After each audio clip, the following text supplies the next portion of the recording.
Welcome to Mastering Your Financial Life, hosted by Judy Heft, the founder and CEO of Judy Heft and Associates, Financial and Lifestyle Concierge.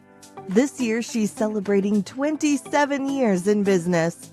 In every episode, Judy interviews professionals who help others successfully manage their financial lives.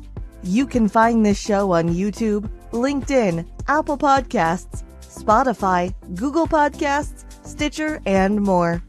Judy is the author of 2 books, How to Be Smart, Successful, and Organized with Your Money for a Better Today and Tomorrow, and her latest book, Mastering Your Financial Life Cycles, How to Successfully Manage Money in Every Decade of Life. You can read chapters of her books and catch prior episodes of the show at www.judithheft.com. Now, here's the host of Mastering Your Financial Life, Judy Heft.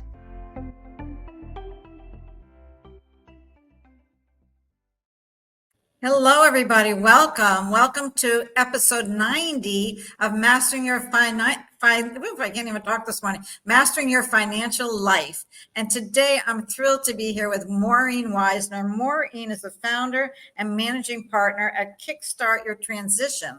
She's a certified coach, consultant, professional speaker, and she works with individuals in transition. Sometimes it's related to divorce. Sometimes they just want a new career, all different kinds of work-life interests and things that come up. So I'm really thrilled to have you here, Maureen. Thank you for being my guest today. Wow, thrilled to be here. Good to see you, Judy. Thank you. So tell me a little bit about what you do. I know, you probably have some typical clients, but I just before we talk about your clients, tell me exactly what you do with people. Well, career coaching, listen to me, frog in my throat. Career coaching takes all different dimensions, many different dimensions. So that individuals who come to us are oftentimes in a place of crisis, but we can go from urgency to, deep dive in what is really happening. Is it a job change? Is it an intentional job change? Has there been a layoff? Is there good news coming, bad news coming? Are you listening to the hoofbeats and you don't think it's zebras? You understand that something's happening and you need to make a change. You're bored, and that's something as a result of COVID in particular, that people were able to do a lot of introspective work about, is this really what I want to do? Is this something that I chose? Was it by default or was it by intention? Am I moving forward in my career?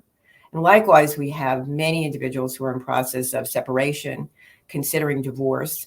What happens if they have not been full-time in the workforce? They may have been primary caretakers for children, other family members, and so forth.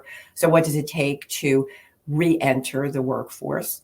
Individuals who are in sales, individuals who have sold their jobs and have only looked forward to the sale process and getting out of what they were doing, not giving full thought to, if every day is Sunday, what will I be doing next? High-powered individuals. So we work with primarily emerging professionals through mid-C-suite, and there's a wide range of needs and expectations when people come to the table and say, I'm curious, I don't know what I could do differently. I don't know what I could do better, but I'm stuck at what I am doing and it's not working right now. So I'm willing to get some information, hopefully design a strategy, think about what those personal needs and expectations are. Are your skills in alignment? It's one thing to say, I want to be a fill in the blanks, but what does it take to get there? So we help those individuals when they are in a time of crisis and sort of chill them out, help them prepare for prime time, if you will, so that they have a better understanding of where they land in the larger landscape of workforce right now. What are trends? Who's hiring? What are their pillars of employment in certain areas? Is it going to be tech? Is it healthcare? What is it going forward? If I want to return to school, and many of our younger clients who have been out of the workforce, well, they've been in the workforce and out of school maybe 18 to 24 months, may say, graduate school is where I need to be. And it's a reasonable question. So if you've been good at school and you're bored at what you do, or you don't see a future in what you're doing because it really was inadequate preparation, and primarily colleges don't do a particularly good job in helping their students determine what to do afterwards. You have to be self-motivated, looking at internships, doing a lot of information gathering for yourself as a student. And when you're 17 or you're 21, that may not necessarily be who you are. And it's, again, constantly evolving. We evolve as seasoned adults, let alone young people who are thinking about the workplace and how they fit in for the first time. So that was one of the things, excuse me for interrupting. So I was thinking about that. So how do you work with, so a young college graduate comes to you and they really, maybe they majored in political science, or maybe they want to go on, get a master's in public health or something, or maybe they have a master's in public health. They don't know where to begin. Do they want to do research? How do you work with them? What are some of the first things that you ask them, and how do you get started with them? They're great questions. You think about they're great. And when they're young, they don't know what to do. They don't know where they're going. Maybe they don't have that direction. What do you do with them? 100%, Judy. So typically we don't work with brand new grads simply because, just as you suggest, they don't have the track record of being out in the workforce. And that's something that we highly recommend. Just get a job. And for many, many individuals, when we look at 22-year-olds who have not worked, except doing their academic work. So internships, very, very important. And we highly recommend them to students so that they get a real sense of what it takes to be disciplined. Were you on a team? So for example, if you were on a Division I team, fill in the blanks, doesn't matter if it was croquet or if it's football, or if you came from a Big Ten school, you're probably very well connected. So that's not it. But if you were on a Division I team in particular, and you're coming to the workplace in general, there are companies, particularly in financials, who will take a chance and say, someone is trainable. We can train skills, but what we can't train is discipline. We can't train emotional IQ, which is really important. That's what employers are looking at right now. How does this person fit in? So in the hiring process, are they looking at, is this somebody who could be a team member? Is this somebody who could be a plus or a minus? When we think about it in the employment world in general, we're talking about a gain or a pain. I have a pain as a recruiter, as a hiring manager. What I need is for the pain to go away. So the gain is I can connect with you, I can hire you. So where do we take people who have determined that, let's say, for example, they want to go back to graduate school? You say, okay, well, what is the cost? Number one, because financials are very important. But somebody who had a career and say, they graduated in political science, they ended up in doing something that's kind of rote. They may have been in financials. They said, this is a burnout. I don't want to do this anymore. Look, we have enough attorneys who come to us and say, this was not the best decision that I made, but I'm not a math science person. So what I looked at was an MBA is too general. It's too broad, and it doesn't give me the cachet. Law school does. It's 3 years. It could be X dollars. I'm not really looking at the full picture of what I'm going to be doing on a regular basis. Am I going to be in litigation? Is that something that I like? What kind of experience do I have in the program where I'm being placed after year one, which is, I think it's called L1? Do I want to do this? So someone who comes forward, Judy, with they've been in the field X number of years, and they're bringing in X plus dollars. So we're talking about six figures. For many of them, they're not going back to their partner, if there is a partner, and saying, I'd rather, just throw pots in the basement for a while I gather my thoughts. It helps if you have a direction. It helps if you look at career paths and how it matches up with your skill set. When people talk about following your passion, Judy, I don't know about you. I may be passionate about many things, but that might not be the driver or the economic driver for me wholly. So if I can find passion within what I'm doing, yay, hooray, that's great. But the recommended suggestion is always find what you are good at, work on that, improve that. Let me ask you, so what about culture? So I interview a lot of people. I'm always looking for great bookkeepers. If anybody's listening, I need one right now. But seriously, for me, I always look at the skills. I want to see what their experience is, what their background is. But culture is probably the most important piece for me. And how do you, tell people when they're looking for jobs and interviewing, how do you let them know that culture is so important? Because I think it really is for a lot of companies, especially smaller companies. I don't know about the big corporations, but for a smaller company, that's really important to me, that they're going to be impacted with my team and my culture. We're like a family. There's 15 of us, and we meet all the time, and especially the local people, we get together personally. But culture is important to me. Culture is really at the top of the list for most recruiters and hiring managers who are intentional and have a good following and have a good relationship with the companies that they're working with. One-offs, it's like car sales.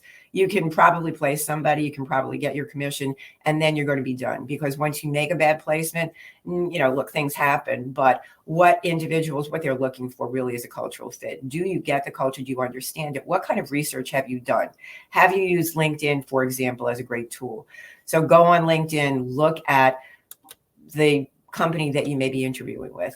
Do all the research that you need to do, and speak to anyone that you know or someone who could connect you to somebody that they know who works at the company, so that you can get a fit for, because it might not be, the sales team might be very different than one of the other teams that are important, but it depends on where you're interviewing. So it doesn't matter if my experience at the XYZ company is fantastic. I like to be on the road all the time. It's a good fit. This is wonderful. But if that's not the kind of work you're doing, if you're in marketing, if you're a project manager in another department, does it matter? Yeah, it does. Does the entire company culture make a difference? 100%. If it's a large organization, how can you fit in?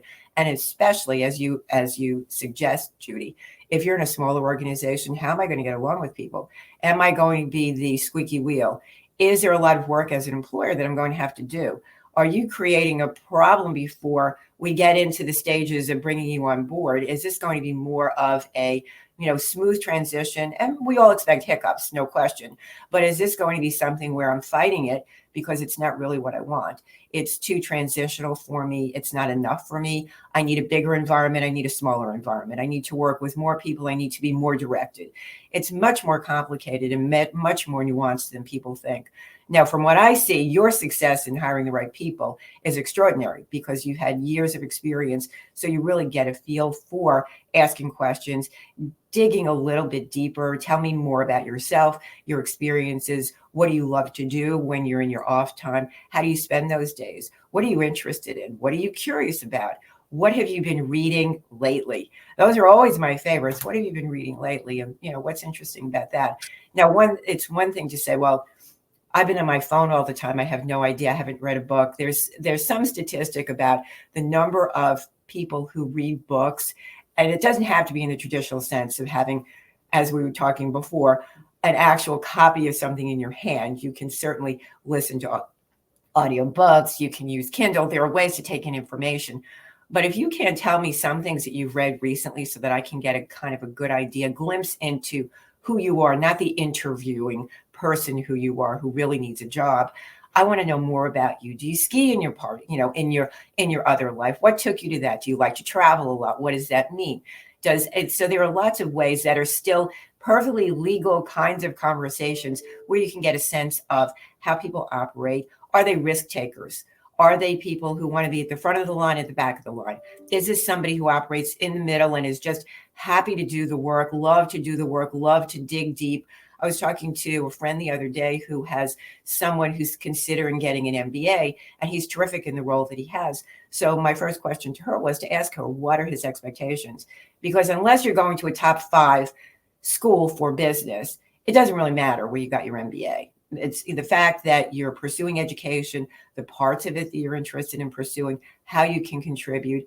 And isn't it better to have somebody who's trained and improving and wants to leave your organization ultimately because you put them in a place where they're satisfied and they're not looking to jump out the door, but they're looking to take information and skill set with them elsewhere?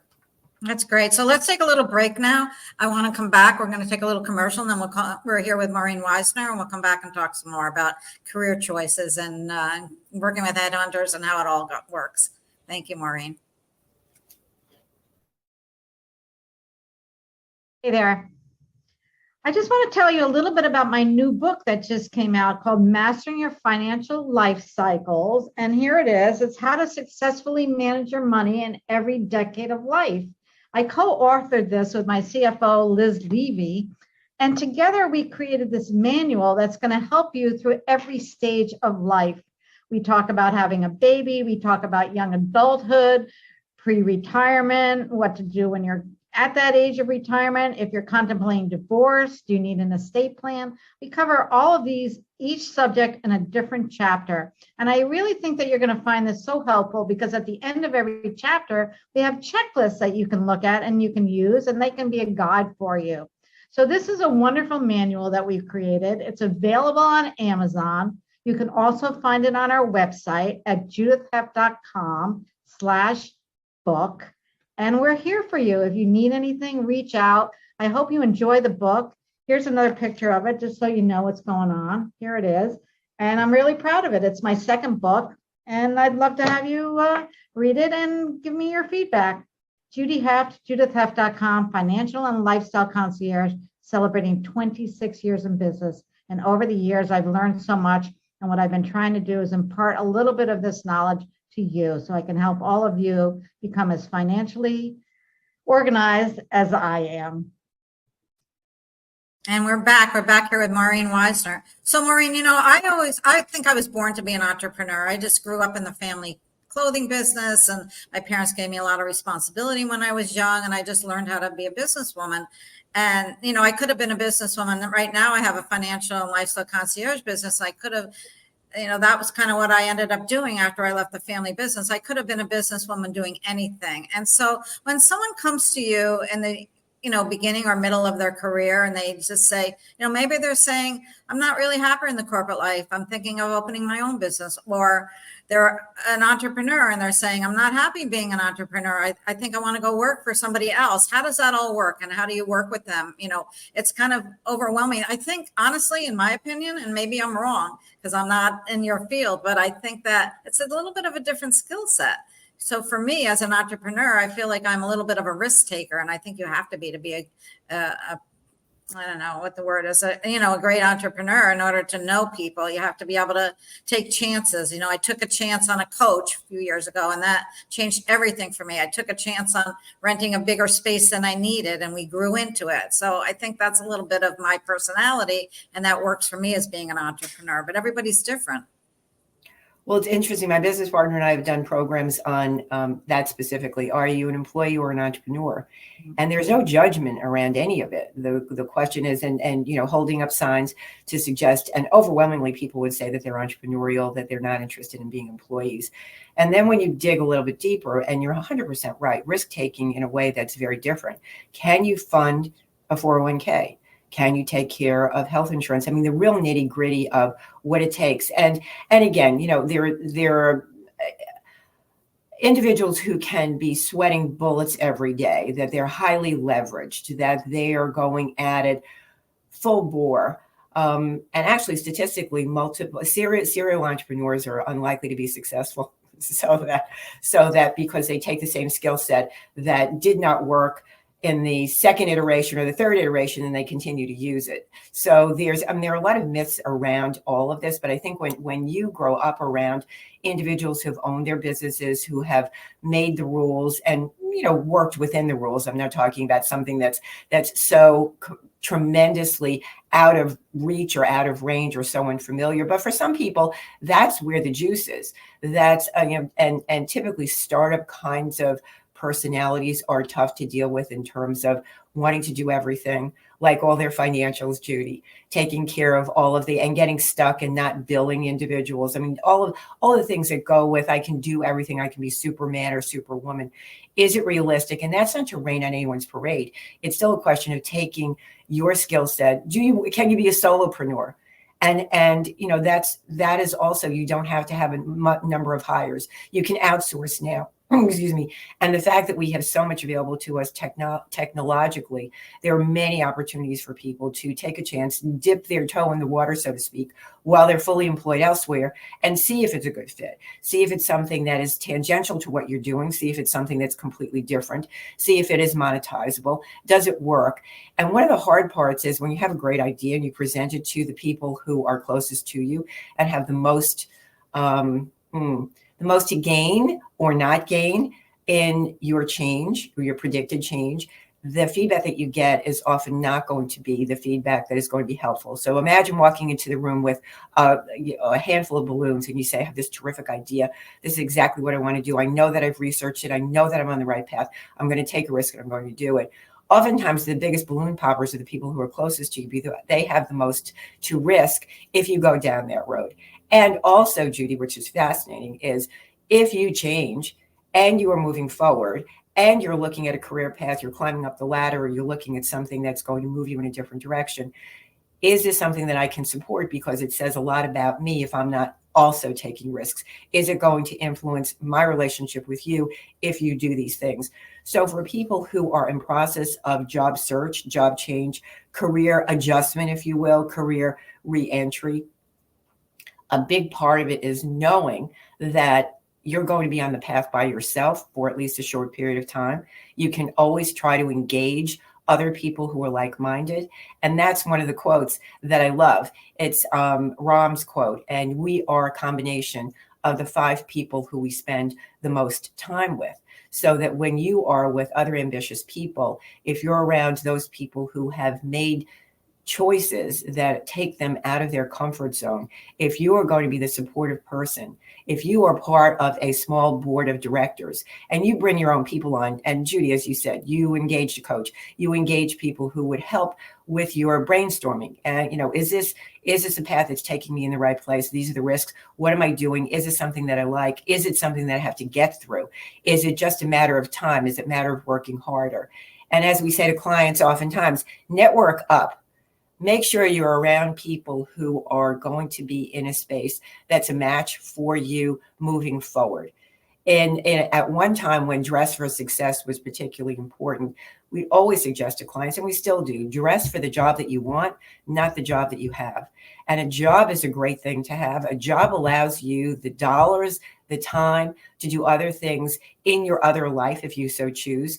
And for some people, it is a very segmented, very compartmentalized way that they like to live. And there is no judgment about that at all. You're bringing in X dollars to satisfy this. Hopefully you're doing a good job and you're improving your skill set. You're getting some education. You're working with other people. And that's been a problem, of course, since COVID, the increase in mental health problems, depression, lack of communication, understanding what the impact of your email is, understanding how to make eye contact, understand how to make referrals, understand how to prospect. For many people, prospecting in particular is worse than having a root canal. So that is something, but know that that's probably not the person that you want to put in a sales position. That's a person who could be good at some point, or your salespeople don't know how to close. Those are all big pieces of the larger picture of what am I good at? What can I get better at? What are the risks that I'm willing to take? Who's on my team? Who's going to help me and who can I help? How can I contribute? And what are my expectations? That's great. So, this is really interesting because I think there's just so many different types of people out there that are looking for different types of jobs. And I think you've got to kind of narrow down into how to, relate to them and how to get them their best opportunities. So who are good referrals for you? Good referrals for me, and everyone has their brother-in-law, their cousin, the person they see all the time who has been complaining about what they do. Good friends who may not be so active in your, they may be active in your social life, but not all the time, who will mention their frustration to you. Typically, and that their job match is not the best right now. They wish they'd done this. What can they do now? Good referrals for me could be family law attorneys, and particularly those attorneys who are not litigators as much, because that tends to be more of a scorched earth kind of relationship in many cases, so that we want to finish up and we want to have good feelings at the end of it. Probably don't. But family law attorneys who are working in a more holistic way with individuals who are returning to the workforce and don't know if they want to return to what they did before or they want to do something entirely different. If their skill set is resuscitatable, if you will, if they can go back to it, how has the job market changed? How has AI impacted everyone going forward? What are the kinds of skills that are relevant? What do you want to develop? What are you willing to develop? What's your timeline? What's your financial timeline? Also, business sales people who are, again, in that space of, okay, I've worked with a client, sold the business, now what are they going to do? And if they can be handed off, which is wonderful. Employment attorneys, if they know that former client, because we're at the end of that, their former client isn't getting what they needed if there was outsourcing. Because so let me just interrupt you and ask a question here, Maureen. So do you help people with their resumes too? Absolutely. My business partner is the CV and resume whisperer, and she works especially with LinkedIn profiles, which are essential. That's where people are finding a lot of recruitment and a lot of job offers, and working LinkedIn is very important. So yes, and together we coach our clients, but she does focus on that as a side piece to the things we do. It's salary negotiation, interview prep, all the pieces that get people ready for prime time. So we're not recruiters, Judy, so we don't have a list of jobs, but we will explain to people and work with people on getting informational interviews. So that if you said, Judy, I would really love to work for the New York Philharmonic, what would that look like? Well, who's working there, who we are connected to or you're connected to, where you can take 15 minutes of their time. Most professionals will say 15 minutes, not a big deal. As long as it's not a job search and you're not asking me for a position, happy to talk about if I had to do this career choice again, would I do this? What do I like most and least about what I do? Mm-hmm. So how can our clients or our listeners, how can they find you? They can find us at our website, which is kickstartyourtransition.com. They can reach out to me individually. It's Maureen at kickstartyourtransition.com. And we'd be happy to chat with them about what we do, how we do it, and how we can help their process. That's great. And I'm sure that you're on LinkedIn too, and they can find you there. Absolutely, on LinkedIn. Find me there first.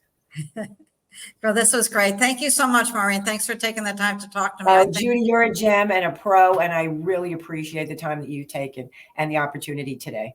Well, thank you. It was my pleasure. And I hope our listeners learned as much as I did. I definitely got some great tips for you on interviewing. I like the part when you were asking all those questions about what do you like to do? Do you like to ski? Do you like to sail? Those are good questions and I keep in my mind when next time I'm interviewing someone. So thank you, Maureen. Thank you, Judy. Thank you for tuning into Mastering Your Financial Life, hosted by Judy Heft. You can read chapters of her books and catch prior episodes of the show at www.judithheft.com. Thank you for your positive comments and sharing this show with others.